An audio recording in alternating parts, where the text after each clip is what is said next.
আপনারা নিশ্চয়ই ওই ইমেলটা পাইছেন যে আপওয়ার্কের আরএসএস ফিড ফিচারটা আর থাকতেছে না। অগাস্টের 20 তারিখ থেকে তারা এই ফিচারটা রিমুভ করে দিচ্ছে।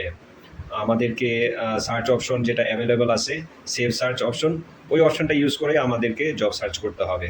অনেকে এটা পছন্দ করতেছে না, যারা ছিল যে স্ক্যাম পোস্টগুলো অ্যাভয়েড করতে চাইছে, স্পেসিফিক রিকোয়ারমেন্টের বেসিসে নোটিফিকেশন পাইতো, অনেক সময় সেভ হইতো ওদের জন্য, তারা পছন্দ করতেছে না। কিন্তু আপওয়ার্ক তাদের ডিসিশনে ডিটারমাইন্ড, তারা এটা রিমুভ করেই দিবে। আর আমাদেরকে ইউজ করতে হবে তাদের অ্যাভেলেবল যে ফিচারটা আছে, যদিও এটাতে সব অপশন নাই বা অত ভালোভাবে কাজ করে না।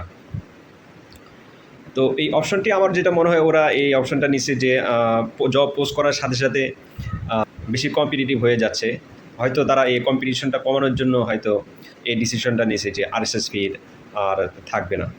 যাই হোক, আশা করি আমাদের জন্য ভালোই হবে।